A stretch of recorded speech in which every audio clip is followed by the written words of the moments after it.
Alhamdulillah nahmaduhu wa nasta'inuh wa nastahdihi wa nastaghfiruh wa na'udzu bihi min shururi anfusina wa sayyiati a'malina may yahdihillahu fala mudilla lahu wa may yudlil fala hadiya lahu. Ashhadu an la ilaha illallah wahdahu la syarika lah wa ashhadu anna Muhammadan abduhu wa rasuluh la nabiyya ba'dah. Allahumma salli wa sallim wa barik ala sayyidina wa maulana Muhammad wa ala alihi wa sahbihi ajma'in. Amma ba'd, ikhwani ibadallah, usikum wa nafsi bitaqwallah. Ittaqullaha haqqa tuqatih wa la tamutunna illa wa antum muslimun. Kaum muslimin rahmakumullah, masih dalam rangkaian peringatan bulan Maulid, bulan lahirnya Nabi Muhammad sallallahu alaihi wasallam. Mari kita teguhkan kembali bahwa kita benar-benar berkomitmen memegangi Al-Quran dan Sunnah. Itu harus, karena memang itu kunci keselamatan kita.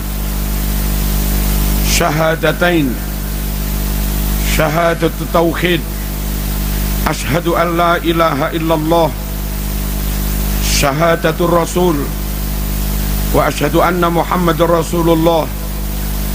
Dua macam syahadat itu sekaligus mengandung makna dan implikasi bahwa kita berjanji kepada Allah untuk senantiasa memegangi Al-Quran, asyhadu an la ilaha illallah, dan memegangi sunnah Rasulullah sallallahu alaihi wasallam dengan meyakini kebenarannya, wa asyhadu anna Muhammadar Rasulullah.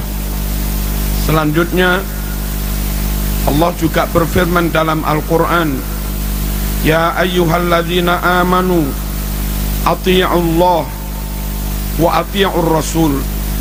Hai orang yang beriman, taatlah kamu kepada Allah, pegang Al-Quran. Taatlah kamu kepada Rasul, pegang sunnah. Rasulullah sallallahu alaihi wasallam bersabda, sejatinya mentaati Rasul sama saja dengan mentaati Allah Subhanahu wa ta'ala. Man ata'ani faqad ata' Allah wa man asani faqad asallah. Siapa yang mentaati aku, sejatinya dia mentaati Allah Subhanahu wa ta'ala. Siapa yang menentang maksiat padaku, sejatinya dia juga maksiat pada Allah Subhanahu wa ta'ala. Kaum muslimin rahmakumullah, ketika Rasul menyebut al-ghuraba adalah orang-orang yang benar-benar beruntung, bejo dunia sampai akhirat. Tuba lil ghuraba, beruntung sekali para ghuraba. Sahabat bertanya, wa manil ghuraba ya Rasulullah? Siapa al-ghuraba yang beruntung itu wahai Rasulullah? Nabi bersabda, alladzina yuhyuna ma amatatin nas min sunnati. Al-ghuraba adalah mereka yang berkomitmen menghidupkan sunnahku di saat orang-orang lain meninggalkannya. Kaum muslimin rahmakumullah, lebih lanjut Nabi juga mengatakan, taraktu fikum amrain lan tadillu ma in tamassaktum bihima, kitaballah wa sunnata rasulih. Aku tinggalkan untuk kalian semua dua pusaka. Jikalau kalian benar-benar pegangi dua pusaka itu, maka selamatlah kalian. Kalau tidak, maka celakalah kalian. Apa dua pusaka itu? Kitaballah wa sunnata rasulih, Al-Quran dan sunnah. Klaim ngaku-ngaku cinta Rasulullah sallallahu alaihi wasallam tanpa memegangi sunnah adalah kebohongan, klaim kosong. Nabi bersabda, man ahabbani falyastanna bisunnati wa man ahabbani dakhalal jannah. Siapa yang mencintai aku, maka dia harus senantiasa mengikuti sunnahku. Dan siapa yang mencintai aku dengan mengikuti sunnahku, maka dipastikan dia masuk surga. Kaum muslimin rahimakumullah, memegangi sunnah sangat penting, mengamalkan sunnah sangat penting, meyakini kebenaran sunnah sangat penting, menjaga sunnah untuk ditambah tidak ditambah-tambah, menjaga sunnah untuk tidak dikurang-kurangi, menjaga sunnah untuk tidak dirubah-rubah, tentu sangat penting. Karena kalau kita menambah-nambah itu menjadi bid'ah, kalau mengurang-urangi itu khianat, kalau merubah-rubah itu khurafat, dan tiga-tiganya menyebabkan kesesatan. Kullu muhdatsatin bid'ah wa kullu bid'atin dhalalah wa kullu dhalalatin finnar. Setiap yang dibuat-buat dulu nggak ada lalu diada-adakan, itu namanya bid'ah. Dan setiap yang bid'ah berarti sesat. Setiap yang sesat berarti ancamannya masuk neraka. Kaum muslimin rahmakumullah, bagaimana menjaga sunnah supaya tetap utuh, ditambah tidak, dikurangi tidak, dirubah-rubah makna dan pemahamannya juga tidak. Jangan ikut golongan-golongan yang menyimpang dari ahlus sunnah wal jamaah. Ada golongan yang hanya mencintai ahlul bait, yang hanya percaya kepada ahlul bait, yang hanya menerima hadis riwayat ahlul bait. Golongan seperti ini, kalaupun di Sahih Bukhari ada ratusan bahkan ribuan hadis sahih, kalau di Sahih Muslim ada ratusan bahkan ribuan hadis sahih, namun hadis itu riwayat dari sanad sahabat, maka mereka pun menolaknya. Dan kalau mereka menolak hadis riwayat sahabat, menurut mereka hadis hanya dari jalur ahlul bait. Berapa ribu sunnah rasul yang mereka tolak. Sikap seperti ini tidak menjaga keutuhan sunnah. Padahal Allah berfirman dalam Al-Quran, wa ma atakumur rasul fakhudhuh. Sunnah apapun yang telah disampaikan Rasul kepadamu, ambil semua. Sikap seperti di atas tersebut menyalahi Al-Quran yang memerintahkan supaya ambil seluruh sunnah. Tirulah para sahabat, mendapat perintah apapun tidak pernah banggel, tidak pernah menolak, senantiasa dijawab sami'na wa ata'na. Wa qalu sami'na wa ata'na ghufranaka rabbana wa ilaikal masir. Kaum muslimin rahmakumullah, ada juga golongan yang hanya percaya kepada sahabat.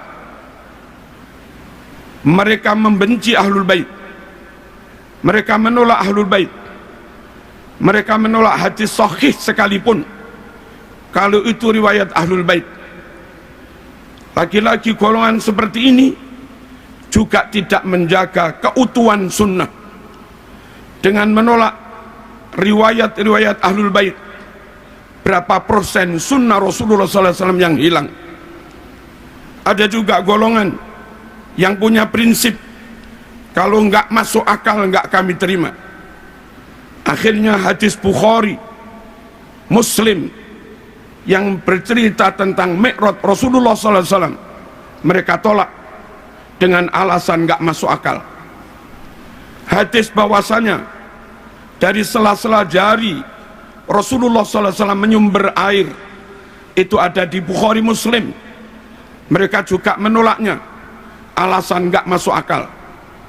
Bahwa menjelang kiamat matahari terbit dari barat, terbenam di timur, ada di Sahih Bukhari Muslim, mereka juga menolaknya dengan alasan tidak masuk akal. Hindari kelompok-kelompok seperti ini. Selamatkan keluarga kita dari kelompok seperti ini, karena akan membawa kita atau keluarga kita mengingkari sunnah ataupun mengingkari sebagian dari sunnah. Padahal amanat dari Al-Quran, fakhuduh, ambil semua yang disampaikan Rasulullah SAW. Kaum muslimin rahimakumullah, ada juga golongan yang tidak selektif. Hadis-hadis sangat lemah pun dipegangi, hadis munqati' dipegangi, hadis muttarib dipegangi, bahkan hadis hampir maudhu' mereka pegangi dan sering mereka sampaikan kepada umat. Sungguh kelompok seperti ini tidak menjaga kemurnian sunnah.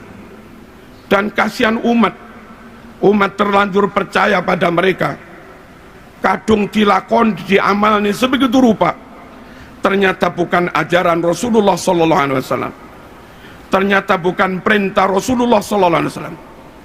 Sementara yang dijanjikan ada pahala, sunnah menurut syarak adalah amalan yang didasarkan pada perintah dan tuntunan Rasulullah SAW.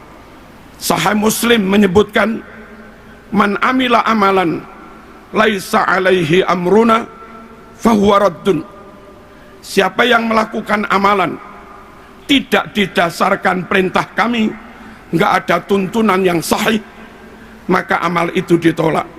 Jamaah, hindari pula kelompok-kelompok yang tidak teliti, tidak selektif, tidak melakukan jarh wa ta'dil, tidak melakukan verifikasi secara ketat terhadap berbagai riwayat, akhirnya terjebak kepada hal-hal yang khurafat yang didasarkan pada riwayat yang maudhu' atau riwayat yang sangat lemah.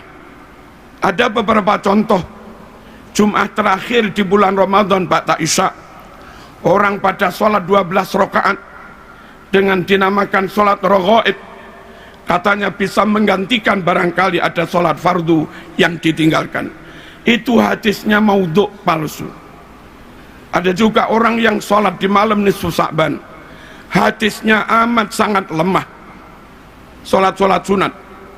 Ada juga yang sholat di hari Jum'ah minggu pertama bulan Rajab dengan maksud menebus dosa setahun, hadisnya juga amat sangat lemah. Masih banyak ustadz-ustadz ketika maulid berdalil, man azzama maulidi kuntu lahu syafi'an yaumal qiyamah. Hadis itu hampir nggak disebut dalam berbagai kitab sunnah, kalaupun ada riwayatnya sangat lemah. Mohon kaum muslimin rahimakumullah menyampaikan apapun, hati-hati. Mari kita jaga sunnah, jangan ditambah-tambah, jangan dikurang-kurang, jangan dirubah-rubah. Yang tidak sahih jangan dicampur dengan yang sahih, kasihan umat. Di samping itu kaum muslimin rahimakumullah, supaya memaknainya tetap benar, nggak menyimpang, serahkan bagaimana memaknai Quran sunnah kepada para ulama, kepada para kiai. Mereka lah yang mewarisi ilmu dari guru, dari gurunya, dan mereka lah yang ngaji langsung dengan kitab Bukhari Muslim asli. Bukan hanya itu, mereka juga membekali diri, melengkapi diri dengan ilmu alat. Mereka alim nahwu, mereka alim sorof, mereka alim balaghah, mereka alim mantik, mereka alim usul fikih, mereka mengerti mustalah hadis, mereka mengerti ulumil Quran, mereka mengerti gharaibul alfaz dan yang lain-lain. Yang mana ilmu-ilmu itu sangat penting untuk memastikan kebenaran pemaknaan Quran, pemahamannya, istimbatnya, ataupun penafsirannya. Yang tidak menguasai ilmu-ilmu alat, mohon jangan berani-berani menyentuh, berani menafsirkan Quran. Mungkin lafadznya masih asli, lafadz hadisnya masih asli, tapi ketika orang yang nggak melengkapi diri dengan ilmu alat dan nggak berguru, lalu menafsiri, lafadznya asli namun maknanya menyimpang dari ajaran Rasulullah SAW, dan itu juga khurafat. Dan bagi orang awam, kita yang awam ini kaum muslimin, hati-hati memilih guru, hati-hati memondokkan anak, hati-hati memilih lembaga untuk anak-anak kita. Sekiranya terindikasi non ahlus sunnah wal jamaah, atau ngaku-ngaku ahlus sunnah tapi tidak benar-benar alim, mohon dihindari supaya anak-anak kita tidak mendapatkan riwayat yang salah, tidak mendapatkan ajaran yang salah, tidak mendapatkan ajaran yang ditambah-tambah. Penutup, Nabi berdoa, Allahumma arham khulafai, ya Allah rahmatilah para generasi penerusku. Sahabat bertanya, wa man khulafauka ya Rasulullah, siapa generasi penerusmu hai Rasulullah? Nabi bersabda, alladzina yarwuna ahadisi, yaitu mereka-mereka yang menyebarkan, menyampaikan sunnah-sunnahku. Semoga sekelumit khutbah ini membuat kita semakin komitmen memegang Al-Quran dan Sunnah, dan itulah kunci keselamatan kita, juga keluarga kita. Ya ayyuhalladzina amanu qu anfusakum wa ahlikum naro, hai orang-orang yang beriman, jaga dirimu, keluargamu, jangan sampai mereka masuk neraka. Bismillahirrahmanirrahim. Wal asri innal insana lafi khusr illal ladzina amanu wa amilus solihat wa tawasaw bil haqq wa tawasaw bis sabr.